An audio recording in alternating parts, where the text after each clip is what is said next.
Hey guys, so this week I've decided to do something a bit different, something I've never done before, which is I'm going to sit down today and answer all of your questions. Who is the most friendly people? Indonesian people or Vietnam people? How do you make money online? When Vietnam reopens, are you going back or staying in Bali? So a few days ago, I made a post asking you guys to submit your questions, whatever you'd really like to hear from me or have me answer. And 15 of you guys submitted questions. Some of you guys had really good questions about Bali, finances, how I make money. And some of you guys just really trying to get me in trouble, which I'm gonna get into. Today, I've decided to sit down and answer all of your questions. All of the questions that I received from all 15 of you guys, I will answer them in order. So I will try my best. I am not filtering some questions here that I don't want to answer. I've actually decided, you know what? I'm gonna make an effort to answer exactly what you guys wanted to know. And I think some of these answers might be very valuable to you. So let's get right into it. So question number 1. Who is the most friendly people? Indonesian people or Vietnam people? And tell us the reason. See, that's what I mean by some of you guys are trying to get me in trouble, because no matter what I say here, I don't know how to answer that question, to be honest. Who are the most friendly people? So, when I first got to Vietnam, the people, one of the first things that I noticed was how friendly the people are. So the people are very, very friendly there. We had bicycles when we first arrived in Vietnam, and we were asking this guy for directions because Christina's bicycle tire popped, so we needed to get it fixed. And the guy literally walked us to the mechanic, and he paid for us, and he wouldn't let us pay for it. I'm talking about, not somebody who has a lot of money, just a guy walking on the street. He wasn't even well dressed or anything, but he walked us there, and he just wanted to have conversation. We were foreigners, and he was so happy to have us in his country, and so he paid for us. And that experience really was the beginning of many more of those experiences that we had in Vietnam. I can say the same thing about here in Indonesia. So far, we've only had great experiences with people here. They're very helpful. I don't know if it's Asia in general, but so far we've been in Thailand, Indonesia, Vietnam. Those 3 places we have had 0 complaints as far as people. So in summary, Vietnamese people, Indonesian people are very friendly. I put them at the same level. Very friendly. I definitely think you'll have one of the best experiences. Very welcoming, all right? They're very happy to have you in their country, and they will do the best to make you comfortable. But the one thing I have to say, as nice as Vietnamese people are, in my experience, you do not want to make one of them angry. So the second person asked, is the weather in Bali the same as Vietnam? So they're very similar in the way that there's really dry season and wet season. In Vietnam, for example, February, March, April, May are nice. June, July, August are so hot. I'm talking about 40 degrees Celsius regularly. I'm talking about headache type of hot. And then there's the rainy season, which comes later on during the year, where basically it's raining almost every day, which is the reason why I'm inside right now. I'm currently in Indonesia, in Bali, and it's the same thing, except the summer here is actually very nice and fresh. In Vietnam, it's hot. Here, it can get hot too, but it's a little on the cooler side, even when it's summertime. All right, but rainy season, just like it is today, which is the reason why I'm inside, it's raining. It's raining almost every day now. So yeah, dry and wet season, basically 2 seasons in both of those places. So yes, very similar. So the third person asked, tell me about tourist traps in Bali. Have you experienced that? So what I assume that person is asking is meaning different scams or different things that you likely would be not forced but tricked into paying more than you should. That's what I had to Google this one to find out, okay, what is a tourist trap? I personally have not experienced anything. The only thing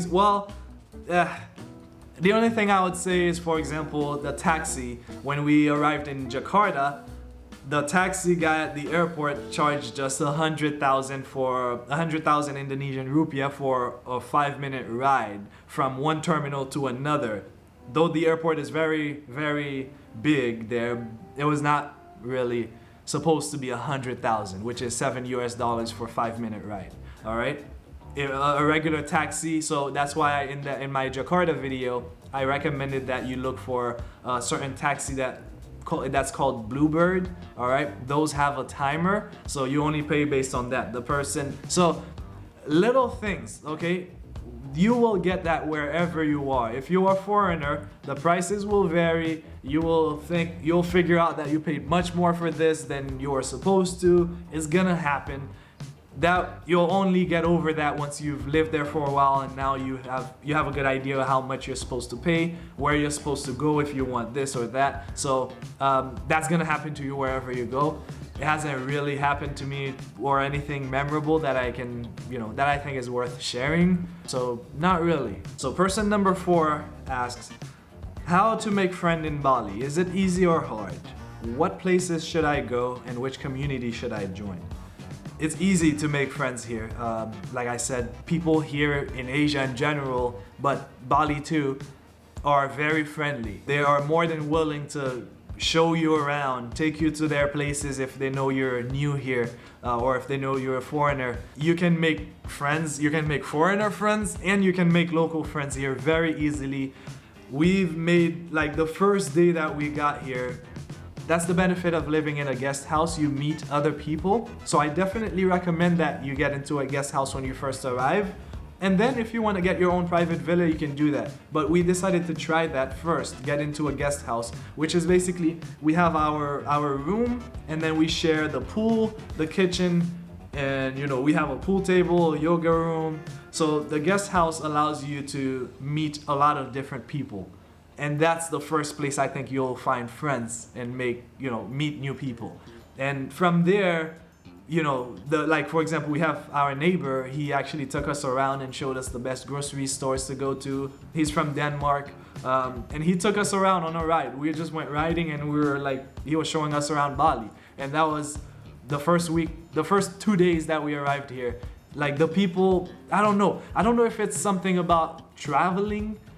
People are so much nicer and more open as you start traveling. I don't understand why that is, but I've found so much more open-minded people when you travel. And even the locals, for example, I've met people just by walking around and seeing that people were playing soccer at the park, and I went there, and some of them just came up and asked me, hey, what are you doing? How long you been here? They always want to ask questions, so it will not be hard for you to make friends. Other things you can do, I looked for basketball. I like to play basketball, so I go there, and I go to this basketball court, I meet this many people, and I got like 3 WhatsApp numbers, and they invited me to another court. I go there and I meet 3 different people, and so yeah, it'll become a snowball effect. So number 5, when are you going back to Vietnam? Sorry, that's the reason I subscribed to your channel. I don't know. I don't know. And I don't want to make any plans for the future really, because you don't know what's gonna happen nowadays. Like, we were in Vietnam for 2.5 years, and we thought we were gonna be there for much longer, and then boom, the visa situation happened. Many foreigners were not getting their visas renewed, and we had to leave. That was not in our plans. So we decided to come to Bali 3 weeks before we actually got on the flight. So we are not trying to make the same mistake whereas we're planning so far in advance. So I don't know when we will go back to Vietnam. I definitely want to. There are many places I haven't visited in Vietnam, even being there for 2 years. So I definitely want and will be back there at some point. But right now, I don't know. So number 6. Oh, by the way, if you're enjoying this so far, please hit the like button. It will help this video share to more people. Now, let's get into number 6. What do you like most about Bali? What do I like most about Bali? I had a hard time figuring out what I like most about Bali. There are many things to like here. But I think it's the diversity. For example, in Da Nang, where I used to live, which is like the beach town in Vietnam, it's really laid back beach town, very nice. I love it there. It's one of probably my favorite place right now. Bali and Da Nang are, battling each other right now. But for business purposes, you would have to probably go to Saigon, which is the, you know, like the big, you know, high-rise, big city in Vietnam. Here in Bali, I feel like you get a little bit of everything, all right? I always say, I think Bali is like Hollywood 2.0 in the way that, you know, you already know this, but so many influencers here. So as far as like collaboration, business owners, you will find a lot of them here. Families that like 60, 70 years old who've been here for 20 years, you will find them here. You will find the 18, 19-year-old that's just looking for a great time, go to party in Bali and then go back home. You'll find it all here. And like, you know, you find everything here. So I found that, you know, if I want, for example, like the volcano, I can go see a volcano. I can get the black sand beaches. I can get the white sand beaches. One of the things I didn't know in one of my previous videos comparing Vietnam to Bali is I said the sunrise so I said the sunrise in Vietnam, in Da Nang was better, and the sunset in Bali was better. But then somebody said, hey, if you want to see a good sunrise, go to Sanur. Sanur is just on the other side of the island. I never thought about that. It's an island, so you can get the sunrise and the sunset. You just have to go on the other side. So I think it's the ability to find whatever you're looking for. So that's what I like the most about Bali. So person number 7 asked, how do you make money online? So what do I do to make an income online?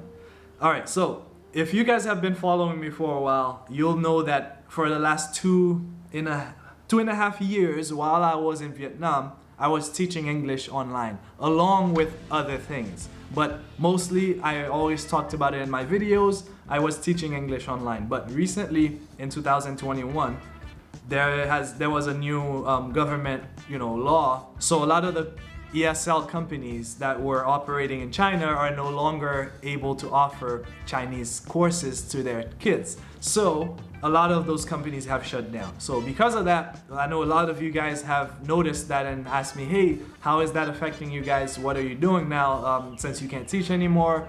So first, let me say that you can teach, but you will be teaching kids that are not in China, all right? And those companies pay 40% less than the companies that were operating, you know, for example, you know, I used to, for example, the companies that me and Christina used to work for were paying about $23, $24 an hour. The companies now that you can, you know, basically they have global reach. You may be teaching kids in Japan, in wherever in the world. Do you guys see this as a spider? Anyway, so those companies now that you are able to still work with, they pay, you know, maybe like $16, $17, $18. So it is a big difference in pay, but you can still teach. There are different companies that you can teach whatever you want.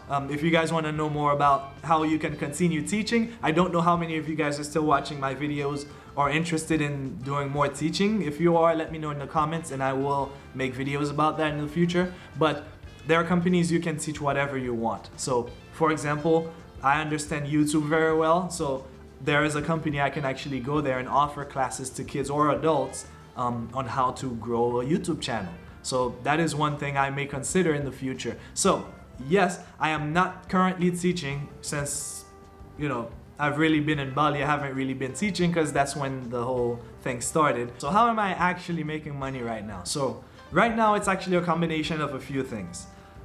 I make money with YouTube, all right? So making those videos, I get paid ads for all the ads that show up at the beginning of the videos.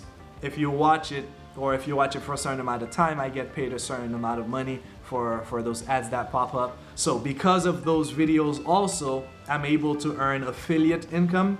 Affiliate meaning the different things that I use in my life that I believe in, that I use, I recommend to you guys by putting a link in the description. And if you'd like to see what I am recommending, you can go in the description box and check it out. One of the things you'll notice I talk about often is my health insurance, because I know a lot of you guys are aspiring travelers or travelers And I know one of the things you will need is health insurance. So the health insurance that I use and that I personally pay $40 a month for, I put it in the description. And when you click on it, and you most likely will need it for yourself if you're trying to come to Bali or traveling the world anywhere, you will probably need it. So if you click on my link as a, thank you for recommending this to me, and you get, a plan, a health care, travel insurance plan for yourself, I get a small percentage of that. And so that's called affiliate income. The camera that I'm using, I link it in the description. So you can click in the description and click on it. It will take you to Amazon. You'll see it. If you want it for yourself, you can buy it. And when you buy it, Amazon pays me a small percentage of that. So that's affiliate income.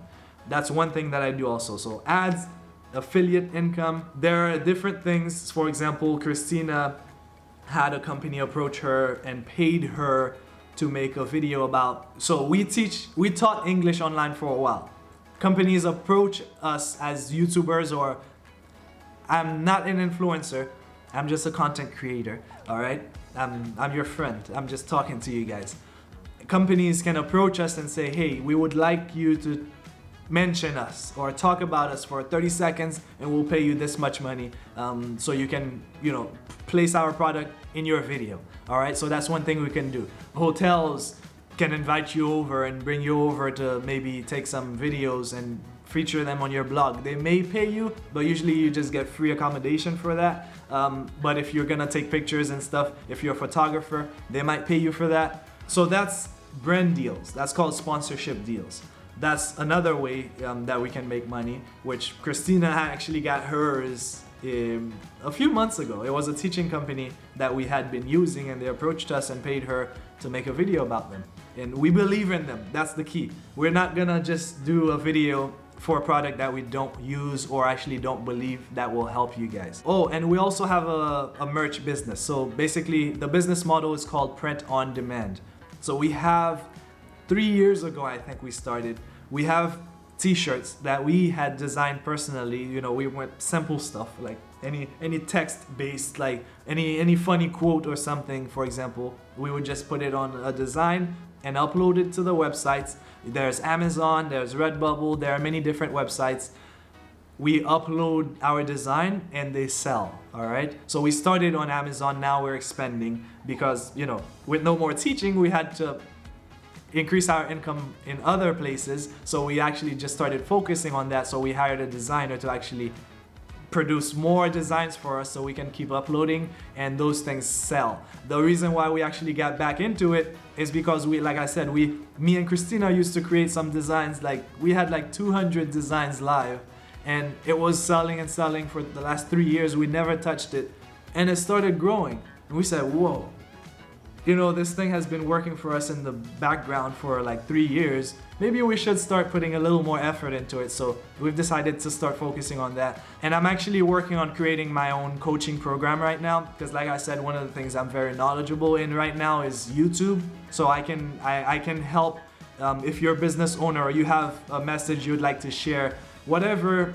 you want to create your YouTube channel. I am working on creating my own coaching program right now to work one-on-one with certain people and help them basically set up and grow a YouTube channel. So if that's something that you would be interested in, please let me know in the comments. I'm trying to see how many of you guys are actually watching my travel videos or videos in general and wanting to create a channel. That's something I will be offering soon, so let me know. And I will be picking 2 people to start working with for free, maybe for the first month.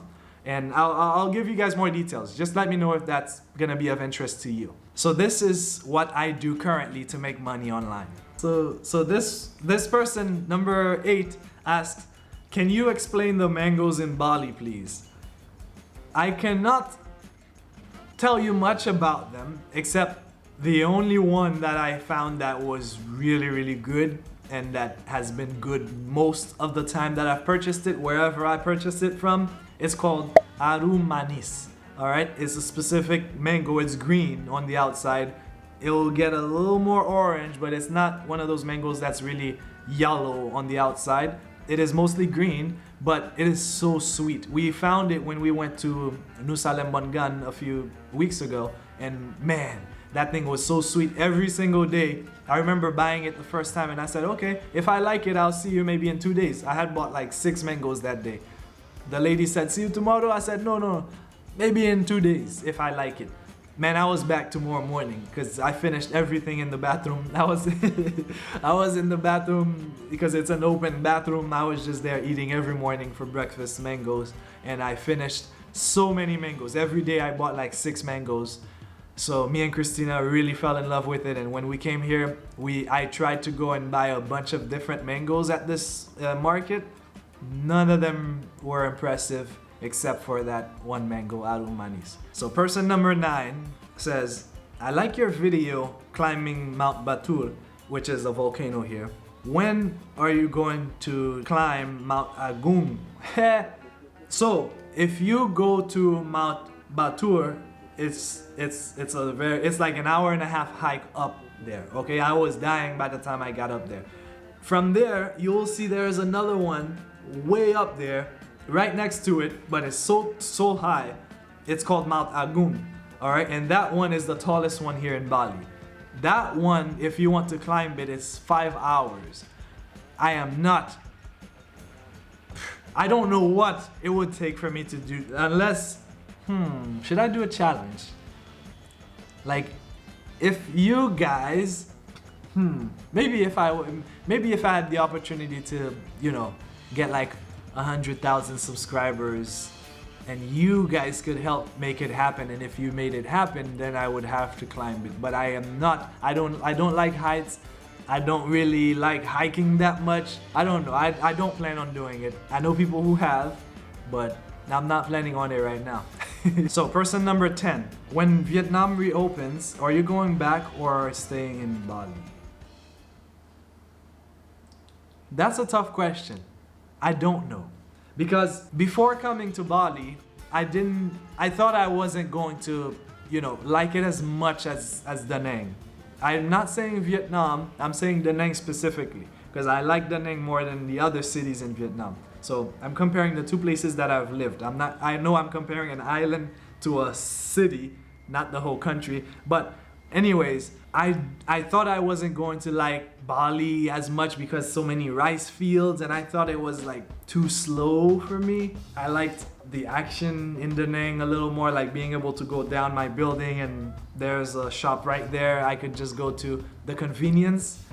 In Da Nang was a lot better. Here, if I want to go somewhere, I really have to get on the bike or walk a little longer than I normally would in Da Nang. So I didn't think I was gonna enjoy it that much. I thought I was gonna enjoy myself and like it, and maybe when Vietnam reopens, go back ASAP. But right now, I'm actually enjoying it here in Bali.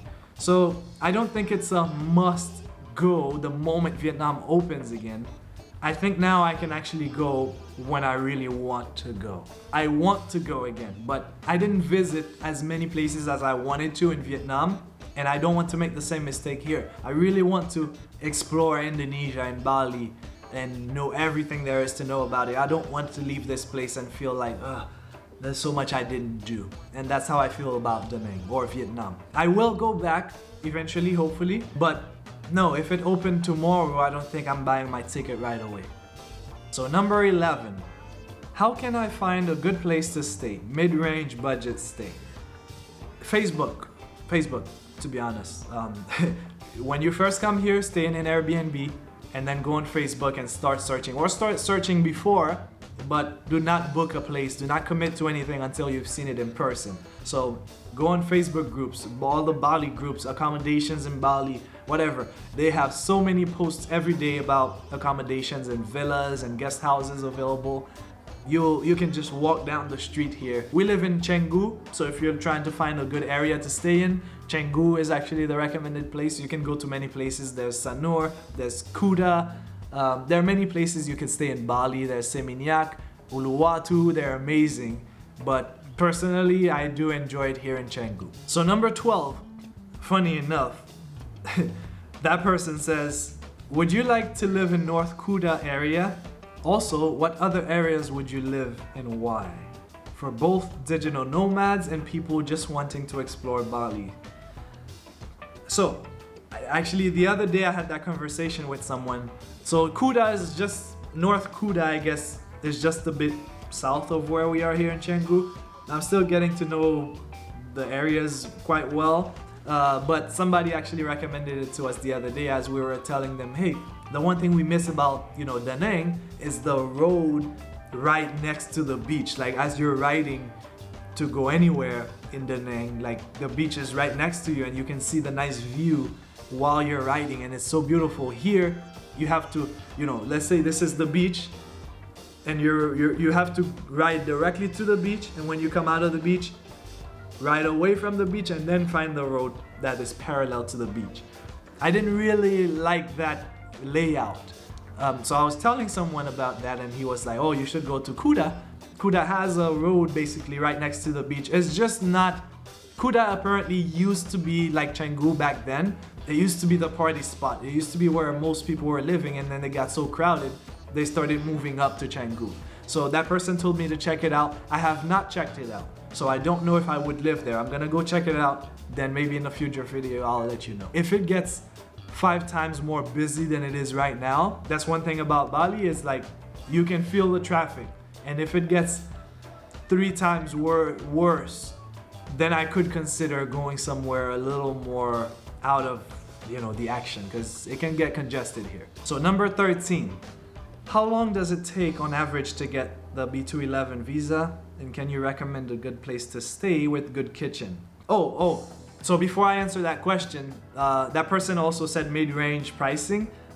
Where we are, we're close to the beach, like I was saying. We're in Canggu, and we pay $345 a month for everything. Everything is included in that price. Water, electricity, internet, everything is included in that price. We have the pool, we have a projector by the pool, we have a pool table, we have a yoga room, all for $345, and that's average. That's 5 million Indonesian rupiah. You can find a good place for that price. If you're like one person or 2 people that don't care about the size of the room, you can definitely find something for like 3 million. Yeah, my friend Marvin actually used to live in a nice place. It has a co-working space there and everything, restaurant upstairs, all for like 3 million or 3.5. So how long does it take to get that visa? You'll go ahead and contact the visa agents to answer those questions. Now I'm very, you know, hesitant to answer visa questions because those things are always changing. Last time I made a video about how to get your visa because Bali was open,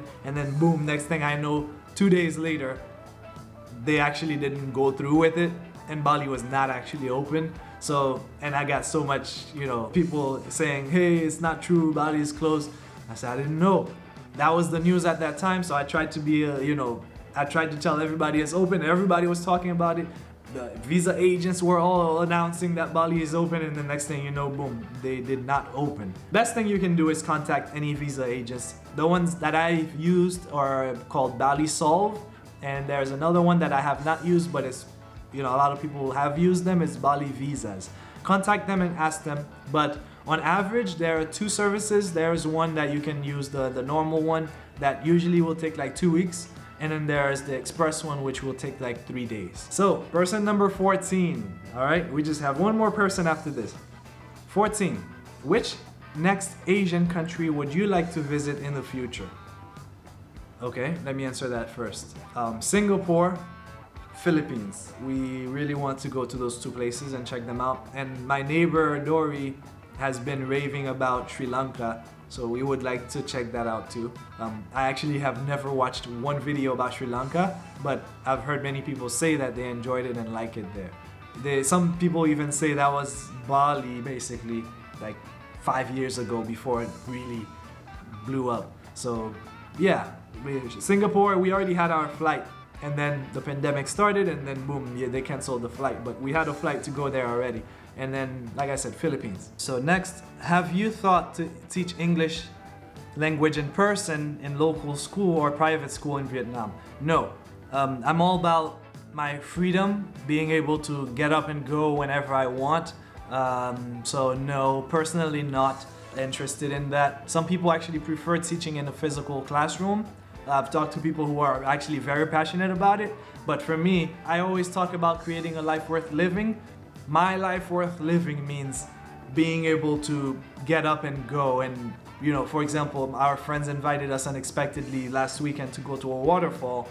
We could go and not have to worry about, oh man, we can't go, we have work. We can have work to do, but we could do it in our hotel room. Working from our laptop wherever we are, it has actually been such a great experience. We don't really want to go back to any other way, to be honest. So the same person asks, are you planning to do sometimes a live stream on YouTube? Yes. Actually, I was planning that this month because my birthday is coming up here in November 21st. I'm gonna be, maybe you guys can guess my age. I was planning to have one for my birthday, hang out with you guys for the first time, you know, almost 2.5 years later, 15,000 subscribers now, and I have never done a live hangout with you guys, and I started to feel bad about it. Like, it's time I actually get to know and talk to some of you guys live. So yeah, I'd love to do it. If you guys are interested, let me know, and subscribe if you'd like to join. But sometime around November 21st or on November 21st, exactly on my birthday, I don't know, we can hang out. So finally, the last one, number 15. How is the accessibility of services in Canggu late during night hours? That's a great question, because a lot of places close at 9, all right, as far as like restaurants. Some of your favorite restaurants will likely be closed at 9 on Gojek, or if you're trying to order. But last night, for example, I went on Gojek and I looked for what restaurants are open, and I found quite a few. And yesterday we found a Chinese restaurant open until midnight. So that was great. So we, like at 10:30 we went out and went and got food, and then came back home and eat and watch some Netflix. That person says, I'll be working with US time zone, so I'm wondering if I'll have food delivery options late night or not. Late night, I don't think you'll find a lot of options. Morning, like 1 in the morning, I don't know about that. There are some places that are open 24 hours, but not a lot. So for internet connection, when using data, is there a way to top up the quota online or through an app? Yes, there is a way. I don't know if you can actually use your credit card from home here. I think you may have to open a bank account here in Bali in order to be able to use the online option. Is there a place that regularly hosts business workshops or provides self-development courses? Yes, they exist. I have not been to one here, but that was one of the things I was talking about earlier, how you can find everything here. There are workshops. Actually, a bunch of my friends have gone to many workshops here. So yeah, you will not have a shortage of, business meetings, gatherings, specific focus. Like my friend who's a photographer, there was a photographer, event. Everything you need, you'll likely find it here, because like I said, there is such a variety of business owners and, influencers and people who are traveling that have different careers. Does the rain impact the stability of the electricity? Frequent outages? Nope. You don't have to worry about that. So if you enjoyed this and you would like me to do another Q&A like this in the future, please let me know in the comments. I'll make one if enough of you guys want it. But before you go, make sure to check out one of those 2 videos here and subscribe if you'd like to be notified when I release another video like this. And until next time, create a life worth living.